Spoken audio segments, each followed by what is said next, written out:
I am joined by Lewis and Orion Cose here on the program for the very first time. Gentlemen, how are we today? Doing good. Doing great. Doing awesome. So one of you is good, one of you is great. I would assume you're both great. You both are in the UFC now. Congratulations. First, I'll just start with you, Lewis. What does it mean to, win this contract with your brother and making a bit of history? I don't know the next time we'll see two brothers pick up a Contender Series contract on the same night. Man, it means everything. We've been working years for this, and it feels super, super good to get the chance and opportunity to actually take advantage of it. Both getting contracts, and now we're in. That's good. Yeah. And in terms of the performance, Orion, we'll talk about you first. You were a big underdog heading into your fight. And clearly, the odds makers weren't giving you that respect. I don't know if you saw you were like plus 325. I don't know if you look at the odds or not, but were you aware of that heading in? And if so, did that kind of give you a little bit of a boost being like, hey, I'm going to prove these people wrong? In a sense, I kind of like it. I've had fights where people try to look at me like, oh, man, that guy's big. And there's been a couple of fights where the guy looks bigger or he, seems more athletically gifted or something like that. But at the end of the day, I'm always going to go out there and break, every single opponent I fought. Like the first round, Matt Dixon had a great first round. I made those adjustments after, he never took me down again. That, took a lot out of him in his fights, and nothing against him, but I noticed that if he can't get people to go and to the ground when he's getting hit, he starts to break a little bit, and that's what we did. We broke him in the third.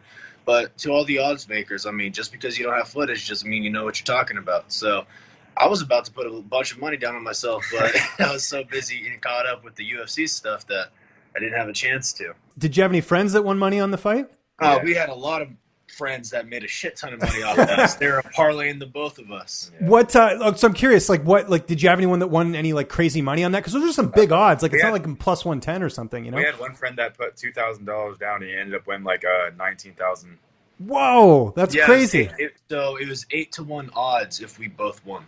Right, gotcha. The brothers special, right? So they owe you dinner, and not just a regular dinner, steak dinner, right? Am I right? They got to do that. You lived up to your end of the bargain.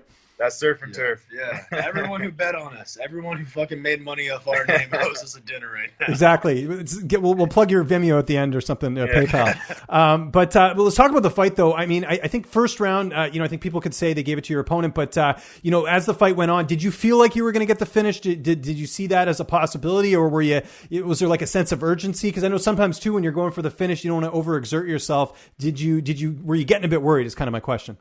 No, there's no worry whatsoever. After the first round, I just told myself, yo, man, don't let him take you down again. Pick it the fuck up.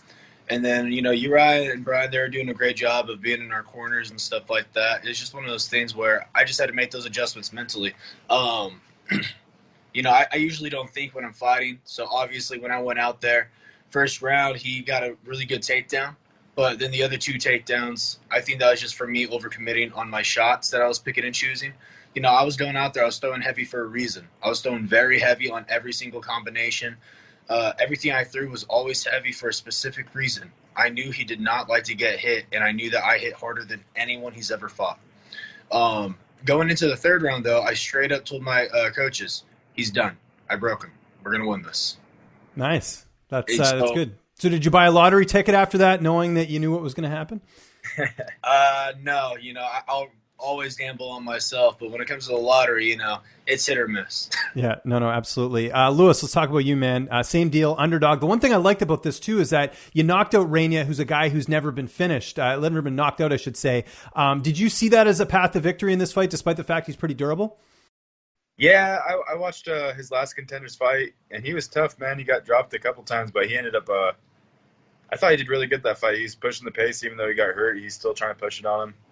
I kind of wanted to go out there and make a statement. I wanted to go out there and knock him out. I wanted to stick to my word when I said that. I was going to try it regardless. I didn't know if I was actually going to, but I was going to try. And I'm glad I did. How much did you feed off your brother's win from earlier? Just, because I'm sure that played a role where you're like, he's got the contract. I got to, make do for the family, so to speak. For the utmost part, I was pretty calm just watching it. But when they ended up calling the fight, I was pretty pumped up. So I had to calm myself back down and get ready for what I had to do. Last week we had 5 contracts, right? So was that weighing on your mind at all, just knowing that maybe Dana's not going to be as generous with the contracts, or was that not even a factor for you on fight night? I didn't even really watch last week, nor did I pay attention to it much. I heard that he was feeling generous to give people contracts or whatever people say. But I feel like we got our contracts because of the fact that we're deserving of them. You know, Matt Dixon is one of the top MMA prospects because of who he's fought and where he's fought. I'm just this fucking nobody coming out of the woods, you know, at a Team Alpha male all of a sudden, and people pull up a highlight video or they're going based off Tapology. Tapology doesn't even have all my amateur fights. I was 8-0 at the amateur. They only have 2 of them. They won't ever update it though. You know, I've gone in there and been like, no, I've fought this. We got to do something about that. You guys are UFC fighters now. You got some pull here. Maybe we can do something after this interview. I actually know someone over at Tapology, so maybe let me know and I'll see if I can put in a good word. Sounds good. I mean, it doesn't matter to me. That's all amateur bullshit anyway. In Tapology, let's face facts, is Tapology. Their rankings. Well, yeah, that's different. I actually had to do rankings years ago when I worked at Flow Combat, and they're tough to do. But yeah, I get what you're saying. And that's the thing too. Like, you know, this guy was ranked way ahead of me. According to the pre-op fight, I was watching the fight, and like during the walkouts, they're saying how he's the number 4 MMA prospect. And I was like, all right, cool. I'm gonna go out there and beat this guy and show that I'm the number 1 prospect. You know, I feel like I garnered a lot of respect after that. You know, people, again, they didn't really see my fights, or the fights that they did somehow find. They're like, no, this guy's flat-footed. He doesn't, you know, he keeps his hands low. It's like, when I came into this fight, it's like, my hands were low sometimes, but as soon as I'm in range, if I'm in the pocket, my hands are up. You know, I took his best shots. None of his shots hurt me. And that's the weird thing, too. It's like, after the fight, I was a little bit sore. You know, he was strong again. He was athletic. But during fights, I don't get injured. Like, I'll just take the best shots anyone has. I'm like, all right, keep going. Like, someone was saying, dude, you look like a fucking Terminator just walking forward the whole time. It's like, yeah, I mean, shit, my brother and I, when we spar, we'll pick it up on each other, and we'll just keep standing in the pocket. We'll just keep going nonstop, pressing the pace, and that's why we fight. Like, we want to break our fucking opponents. Now, you guys mentioned, you know, sort of how you're both underdogs and everything. I got to know after the fight, especially because, you know, not looking past your performances, which were both amazing, but the fact you guys are brothers, I think, added a bit more intrigue to this card and got a lot more eyeballs. What was the social media following like after this? What was the response like? I'm sure you guys, your phones were blowing up after the fight.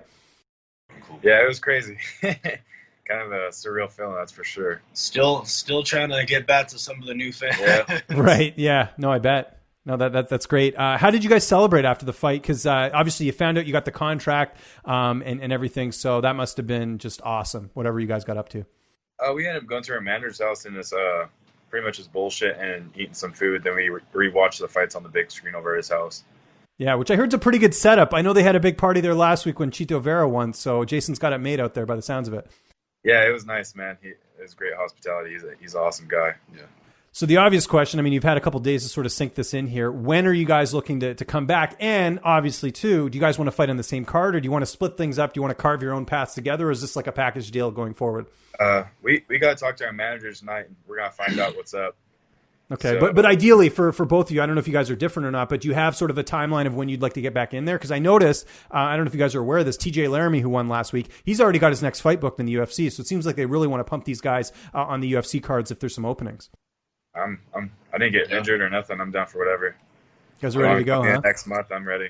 I just need to take a quick ice bath, and I'm good to go. I mean, that's about it. You know, just a couple of bruises on my elbows from throwing some elbows, but honestly, I'm ready to go again in about 2-3 weeks. Like, we just want to fight, man, and it doesn't matter if we're on the same card or not. Like, it's easier to fight on separate cards because then it's like we can really get pumped up like after our brother wins. But it's like he said too, like he got to headline this card and he's more deserving of it than, you know, I am. Like, you know, he's been co-main event to my main events for a long time, and so this is warranted and this is something that he deserved for the long time standing. You know, I've been trying to get it to where even on other cards I was like, no, I'm making my brother the main event, and it's more so because I was more sociable. But this time, you know, finally he fucking was able to pull through, and I hope he continues to get more main event spots. Again, my brother's deserving of it. You guys saw what he did. He went out there, knocked out somebody who's never been knocked out before, and I finished somebody who's obviously never lost. And we're going to continue to do that. Is there any opponents you're looking at? You guys are in the UFC now. I know you guys don't strike me as the type to, you know, get on the mic and say, I want to fight you, but are there any style matchups or any fighters in that division that sort of interest you? Anybody? Yeah, really anybody. I think it's too early to do that, you know. We just got in, so maybe after a couple of fights and get our name out there and get then you can start, getting the names written down on the post-fight speech, so to speak. That's good. This is actually the first time we've had a chance to talk, which is great. I got to ask, just out of curiosity, like, what were your favorite brothers like to watch growing up? Because I'm sure you guys, have watched like there's the Diaz brothers. Obviously, I'm sure you haven't been asked that before, but no, you know what I mean. Like I'm sure there's some like that you've sort of gravitated towards, because there's a lot of siblings in not just combat sports but also in other sports. What did you guys sort of gravitate towards as far as what you guys enjoyed watching? The Diaz brothers. I've been watching them ever since I was a little kid. Yeah, Nick and Nate are awesome, man. Have you ever met them? Yeah, I met them when I was they probably don't remember. I met them back in 2007 when I was just a little guy at Gracie Open. Very cool. It was a long time ago. I got a sales pitch for you guys here, so hear me out for a second. So you guys remember the Mighty Ducks, the movie back in the day? Did you guys ever watch that? Yeah. Okay, so you remember they had the Bash brothers on there, and they're obviously not. I know obviously, and that was sort of a playoff of Mark McGuire and Jose Canseco, but you guys got to start making some Bash Brothers shirts. I think that's the way to go. The Diaz brothers never capitalized on that. Get Jason on the phone. Get Jacob Parga, your marketing guy. Get him to make some shirts up. I think that's a winner right there. What do you guys think? Jason already does hashtags of that. I think he does do the Bash Brothers. We have Bash Bros, the Brosies. So it's the Brother Coses just mixed together. So Brosies is another one that we're seeing. Smash Bros. Yeah, Super Smash Bros. There you go. I mean, look, it speaks for itself here. I think you guys are onto something here, because there aren't a lot of siblings in the UFC, like in terms of ones that have really made a mark like you guys have. So I'm sure, is that something you're even thinking of, the brand going forward? It's probably something definitely that we need to start thinking about a lot more now. Now that we're in. So beforehand, we were just focused on the fighting, man. Yeah. Of course. Well, now we get to talk about all the fun stuff, right? Yeah. Exactly. That's when business starts. And then one other question I had for you guys: what was the post-fight cheat meal like? I know you guys had to cut weight. I'm sure you got to eat some good food after the fight at Jason's house. What's sort of your go-to meal after a big win like that? Anything. Okay. He had a Mediterranean, I think Greek or something. Yeah, it was Mediterranean. Yeah, it was super good.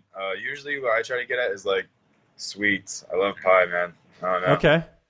French there you go. Stuff Put like that in your next contract, post-fight. Get some apple pie, cherry pie, whatever, in the locker room, something like that. Oh, but if they can get us some blueberry cobbler with some French vanilla ice cream, I would be in heaven. The man's got his priorities. Hell's Kitchen the other night, and that was pretty good. Yeah, Hell's Kitchen has some bomb food. The sticky toffee pudding. Yeah.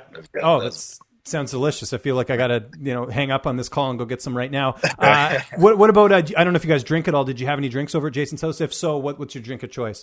Lewis, he doesn't drink. Yeah, I partake every now and then. I don't like to drink heavy. I don't like to really party. But if I do, then I like to sip on a fine whiskey, so like a scotch or something like that. So Macallan 15 was the drink of choice that night. It was super nice. I had that on the rocks, and it wasn't more so like trying to go out and get wasted. No, just something to take the edge off. Big win like that, right? I know what you mean.